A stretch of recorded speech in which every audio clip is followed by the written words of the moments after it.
Bonjour à tous, ravi de vous retrouver pour ce nouvel épisode de MPP Freeride, ma petite planète Freeride, la chaîne consacrée à la montagne, mais pas que. Avec aujourd'hui la suite des deux premiers films que j'ai consacrés au renouvellement de la télécabine des glaciers à La Plagne, avec l'abandon du glacier de la Chope. Vous avez donc déjà un premier film ici qui vous explique un petit peu toutes les hypothèses qui ont été éliminées au fur et à mesure par les dirigeants de la SAP, la Société d'aménagement de la Plagne, la société qui gère les remontées mécaniques ici et qui dépend de la Compagnie des Alpes, la CDA. Et ce premier film a été suivi par un deuxième sur le départ des travaux. Et puis le troisième volet, c'est maintenant, avec non pas la fin, puisque l'ouverture est prévue pour Noël 2023, mais c'est la continuation un petit peu de ces travaux. Et je fais avec vous le point sur les chantiers, puisqu'il y a plusieurs endroits, plusieurs sites où sont réalisés des chantiers et des travaux importants.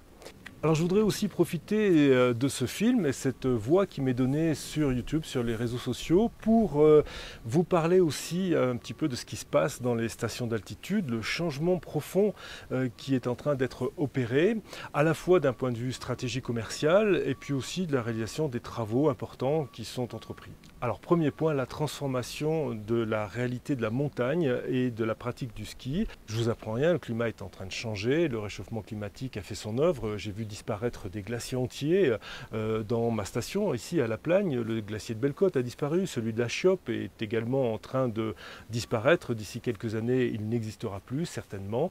Le glacier du Cul-du-Nant, qui est le glacier le plus important justant le domaine de La Plagne, est lui aussi en train de régresser de façon très importante. Ça, ce sont les signes extérieurs, mais la réalité, c'est que bien sûr, les durées d'enneigement sont réduites et les stations basses et de moyenne altitude souffrent beaucoup avec des durées d'exploitation qui sont tellement courtes que cela devient difficile de rentabiliser les investissements nécessaires pour faire fonctionner une station de ski. Alors, bien sûr, c'est l'occasion de parler au travers de l'étude de ce chantier et des réalisations qui sont faites ici à La Plagne. C'est l'occasion de parler plus précisément des méthodes employées, des choix stratégiques qui sont faits à la fois par les élus et par les responsables économiques. Et puis vous donner, pourquoi pas, aussi mon point de vue, et puis le vôtre aussi. Et j'attends vos commentaires avec impatience pour savoir ce que vous pensez de tout ça. Alors partons, si vous le voulez bien, du chantier de la nouvelle télécabine des glaciers pour voir un peu ce qui est réalisé lorsqu'il y a un gros travail comme ça qui est entrepris de modernisation des remontées mécaniques. Alors première chose, c'est qu'on nous a proposé différentes hypothèses au départ et on a retenu un renouvellement complet de l'existant et non pas un réaménagement, une adaptation de ce qui était déjà en place.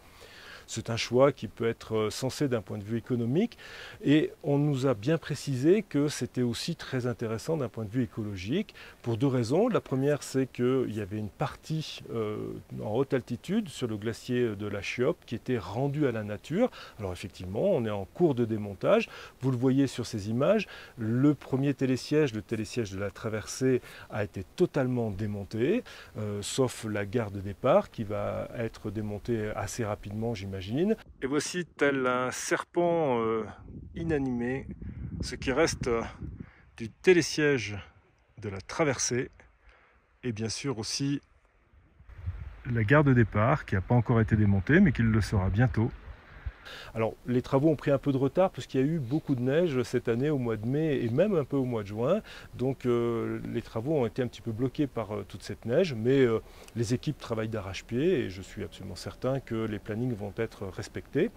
Et donc la deuxième partie de démontage, ce sera le télésiège du glacier et bien sûr la fin de la ligne ancienne de la télécabine du glacier de la Chope avec le démontage des pylônes. Alors certains pylônes sont déjà enlevés, d'autres sont plutôt mal en point. Comme vous le voyez, ils n'ont pas résisté à la pression des câbles. Et puis cette gare supérieure sera également démontée. Alors ça, c'est le côté sympathique, je vais dire, rendre à la nature, un petit peu comme le disait le maire de Plaine-Tarentaise, Monsieur Bock. Oui, c'est vrai, mais supprimer autant de pistes au-delà de 3000 mètres d'altitude avec le réchauffement climatique, je me pose la question, est-ce que c'est vraiment judicieux? Ça, c'est un premier point.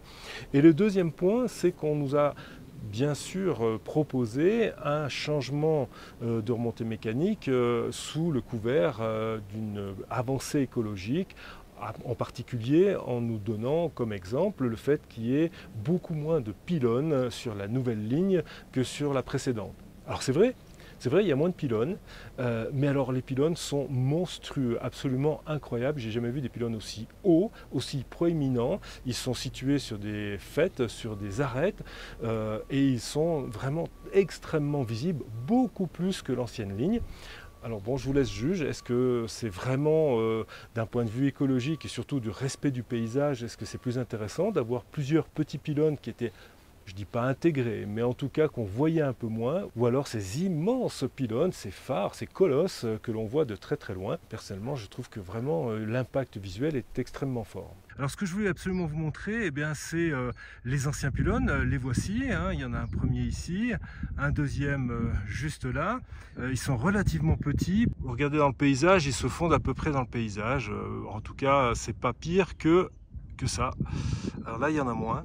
Mais alors, on a des colosses. Deuxième chose, on a là aussi proposé d'éliminer un certain nombre d'installations. Je vous l'ai dit, on élimine toutes les installations sur le glacier de la Chope pour se retrouver sur le plateau du Rochu. Mais pour ce faire, il a fallu terrasser énormément. On a arasé complètement une crête magnifique, la crête du Cairn, une crête qui sépare le plateau du Rochu d'une première coulée vers la grande face nord, enfin vers le cirque de la face nord plus exactement, sous le couloir du Cairn. Ces travaux ont nécessité bien sûr de lourdes machines, des excavatrices, des bulldozers, des perforateurs géants qui ont bien sûr martelé la montagne pour faire des trous et des fondations solides, parce que là aussi c'est une roche qui n'est pas forcément extrêmement solide. Il y a beaucoup de schistes, beaucoup d'éboulis, donc il a fallu aller chercher, j'imagine, des endroits beaucoup plus costauds pour ancrer cette gare supérieure. Et de façon consécutive à ces gros travaux, et en particulier ces perforateurs géants, eh bien, une partie de la montagne de Bellecote, du dôme de Bellecote, s'est effondrée. Vous le voyez là aussi sur ces images. Je pense que sous cet angle, on voit mieux l'éboulement qui s'est produit là, à la suite donc, de ces forages et de ces travaux sur la nouvelle gare. Donc vous voyez, c'est parti de là, hop, et c'est descendu jusque là. Donc on a tout cet ébouli et donc l'ancien télésiège de la traversée arrivait juste là, et donc cette piste là comme ça c'était la voie d'accès pour les machines qui venaient dégager la gare d'arrivée de les télésièges. Bon, ça de toute façon il n'y aura plus besoin de le faire. Alors c'est tout ce qui reste de l'emplacement de la gare d'arrivée du télésiège de la traversée, avec ici le chemin qui rejoint le glacier de la Chope à la télécabine des glaciers, la prochaine télécabine la plus haute du domaine skiable de la Plagne. Et on voit bien que ce chemin qui, même l'été, pose problème, hein. On est en train d'essayer de plus ou moins sécuriser. Vous voyez qu'il y a quand même énormément de pierres instables. Alors je ne sais pas quels sont ces travaux, quelle est la nature des travaux que sont en train de réaliser les équipes de la SAP, mais on voit bien que là il y a des espèces de rouleaux, il y a un gros tuyau jaune, bref il y a pas mal de choses. Peut-être qu'ils sont en train de nettoyer un petit peu ces pentes, parce que bien que la SAP m'ait annoncé qu'il ne souhaitait pas sécuriser l'accès sur le glacier de la Chope, hein, qui se trouve donc juste ici, hein. Donc là on est le chemin qui arrive, je suis au sommet de ce petit chemin de la traversée entre la nouvelle gare et le glacier de la Chope. Donc a priori pas de sécurisation de ces pentes là pour réaliser la jonction en ski de randonnée pour aller au glacier de la Chope. Par contre, ce qu'il y a de sûr, c'est que juste en dessous, on voit quelques vététistes courageux qui sont montés avec des vélos électriques jusqu'ici, en train de redescendre. Ils sont en train de redescendre sur cette fameuse piste de la Combe, cette rouge, qui est assez jolie. Bon, c'est un chemin, hein, ni plus ni moins, hein, qui est tracé exactement de la même façon l'hiver. Mais cette piste, elle est bien sûr sous les dangers d'avalanche et les dangers d'éboulis, qui sont juste sous le dôme de Bellecote, là-haut, et qui descendent, qui passent à travers ce chemin et qui vont atterrir sur la piste de la Combe. D'ailleurs, les pisteurs m'ont dit plusieurs fois cet hiver et l'hiver précédent, puisque la piste de la Combe a été talutée, on le voit déjà un petit peu ici, ça a été aussi taluté ici. Donc le fait de taluter eh bien, a provoqué aussi quelques éboulis de pierre et de neige. Et très souvent, les matins, avant d'ouvrir, ils étaient obligés de dégager les dernières pierres qui avaient roulé, entraînées par la neige la plupart du temps. Donc je pense que normalement on devrait avoir une sécurisation de cette pente-là, ce qui risque quand même d'être assez compliqué, assez difficile, parce que vous voyez le terrain, hein, c'est vraiment quelque chose d'extrêmement friable, d'extrêmement instable. Je vais me rapprocher pour vous montrer plus en détail ce que c'est que des schistes.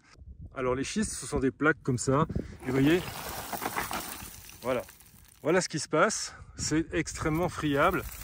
C'est des éboulis en fait, des éboulis sur des centaines de mètres. Donc sécuriser ça, bon courage.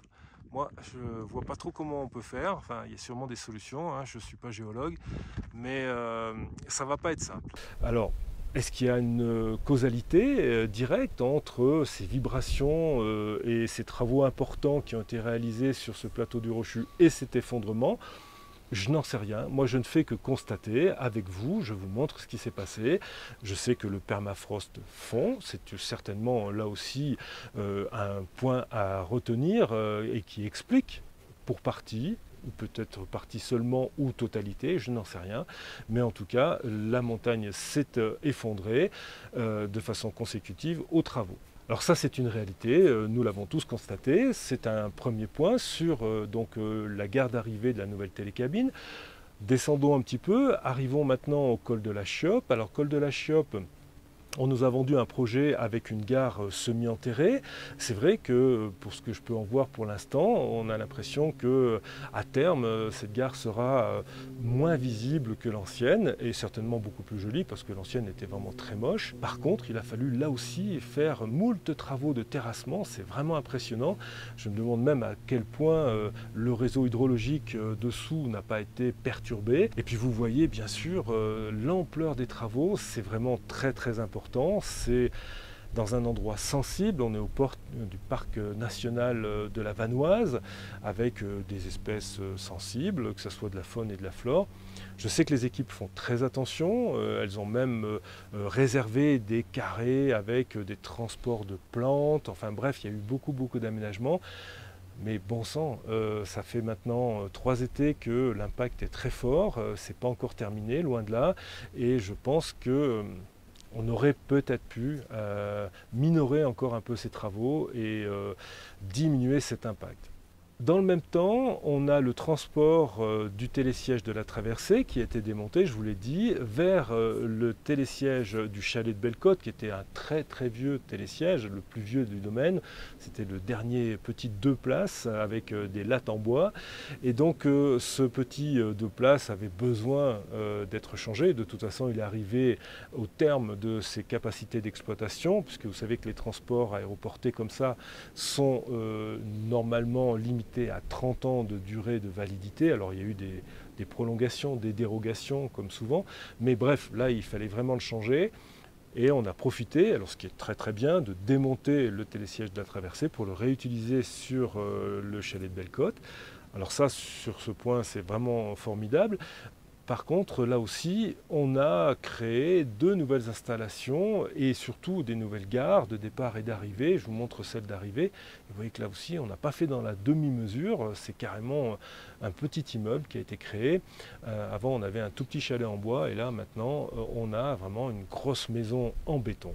Alors quittons, si vous le voulez bien, le col de la Chioppe pour nous diriger vers le sommet de la Roche de Miaux avec des travaux encore importants consécutifs à l'enlèvement des pylônes de l'ancienne ligne et bien sûr l'implantation de ces très grands pylônes sur la nouvelle ligne pour constater eh bien qu'une nouvelle fois le béton est omniprésent. Alors je trouve quand même que les travaux sont un petit peu en retard par rapport à ce que je pensais. Vous voyez que la gare sur la Roche de Miaux est quand même loin d'être finie. On a bien sûr une centrale à béton également présente. Alors ça a au moins l'avantage de supprimer ou en tout cas de réduire notablement ces toupies qui se baladaient un petit peu partout sur les chemins de la Plagne.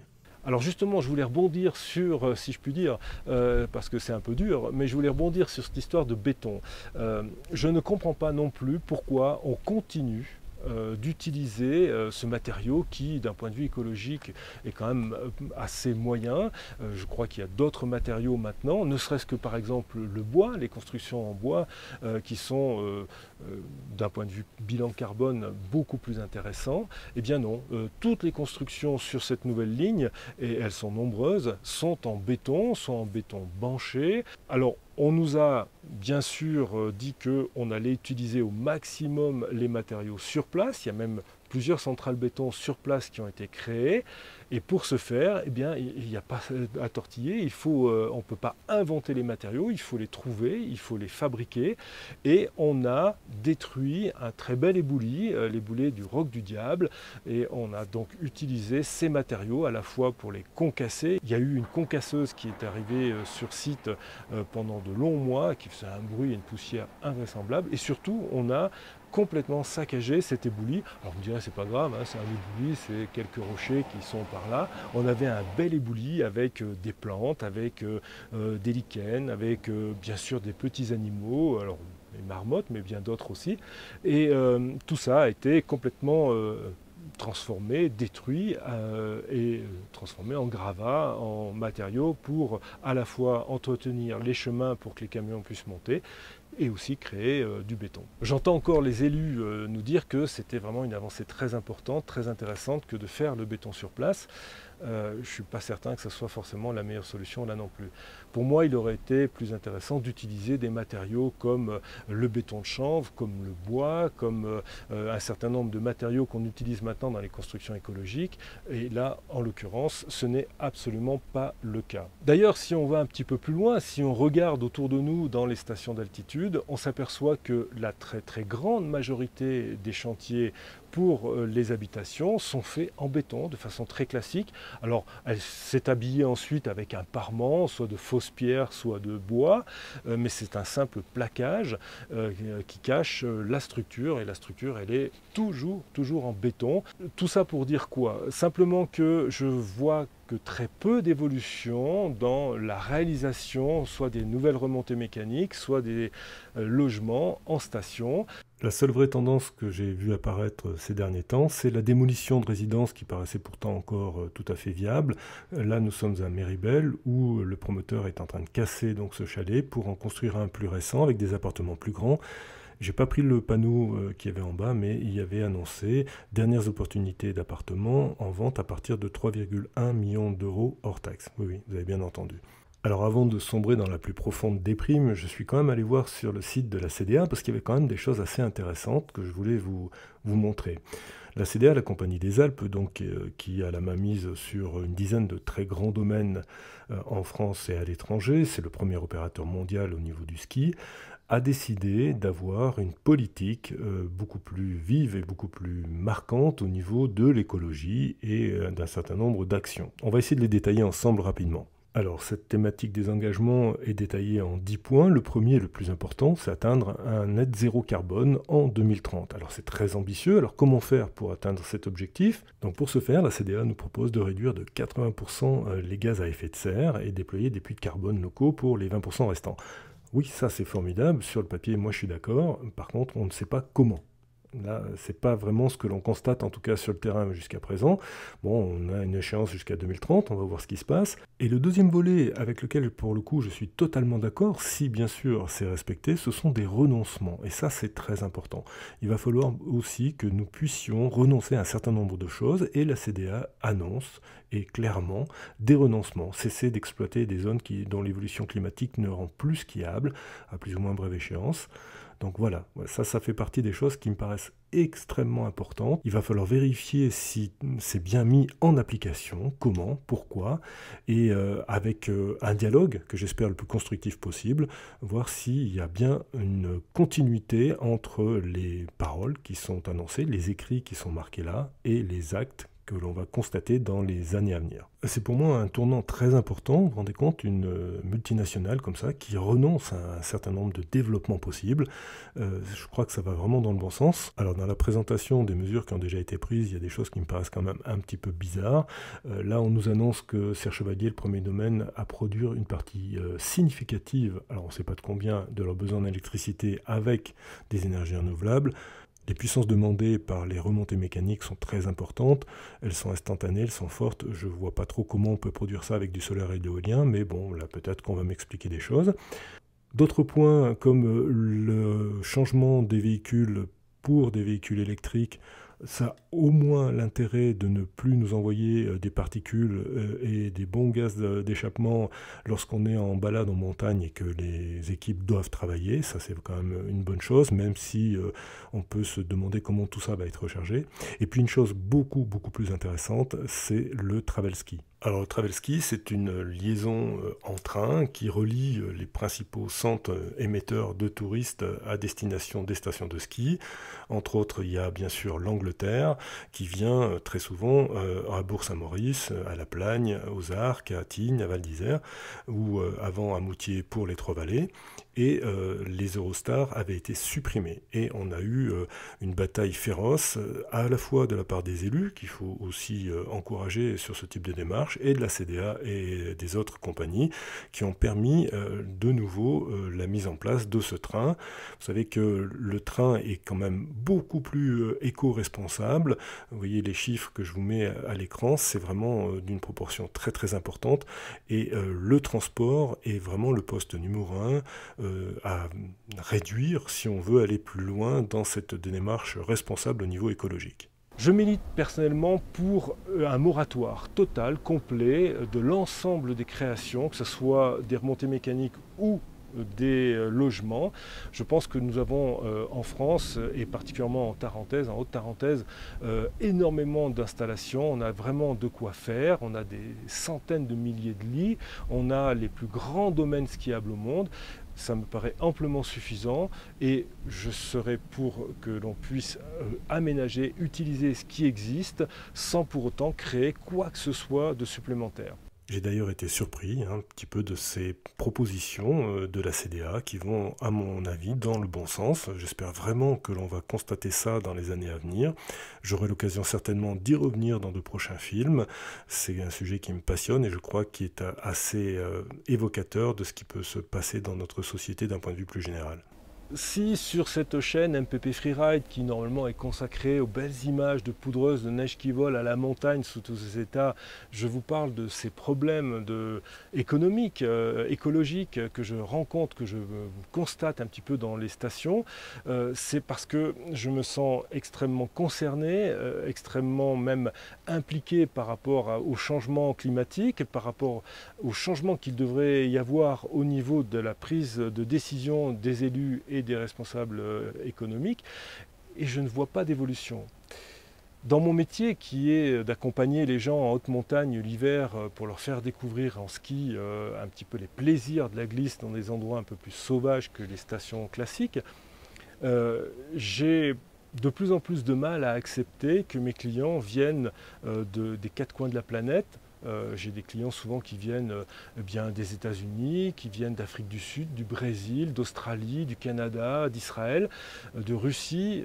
Donc si vous voulez, moi je me sens un petit peu coupable d'avoir ces gens qui font 10 000 km, 20 000 km en avion pour simplement venir faire 5 ou 6 jours de ski. Ça remet en cause ma pratique professionnelle et je suis en train d'évoluer par rapport à ça pour essayer de trouver d'autres façons de faire, des pratiques plus douces peut-être, en utilisant là aussi plus des skis de randonnée, de peau de phoque, pour diminuer un peu notre impact au niveau des remontées mécaniques, mais aussi chercher des vraies solutions de transport et essayer de faire comprendre aux personnes qu'on peut, une fois de temps en temps, venir comme ça sur un trajet très lointain pour se faire plaisir. Il faut quand même accepter cet état de fait, mais aussi se rendre compte que si on le fait 2, 3, 4, 5 fois par an, comme certains de mes clients, le bilan carbone pour la planète est vraiment très mauvais et qu'il faudrait avoir une prise de conscience plus importante, peut-être diminuer un certain nombre de pratiques pour pouvoir continuer à les réaliser et que surtout les générations futures puissent aussi en profiter. Je vais continuer petit à petit sur cette chaîne MPP Freeride à vous proposer de belles images, en tout cas je l'espère, mais aussi cette thématique de réflexion par rapport à l'ensemble du ski en haute montagne et de ce qu'il faudrait faire et de la façon dont les élus et les responsables économiques doivent penser l'avenir avec nous. Sur ce, je vous dis bonnes vacances puisque nous sommes au milieu de l'été 2023 et puis j'espère pouvoir vous retrouver très rapidement sur cette même chaîne ou sur ma deuxième chaîne, la chaîne à mon nom, Serge Porte, où je fais plein d'images concernant la photo, la vidéo, les vélos et aussi un peu la montagne. A très bientôt, ciao bye.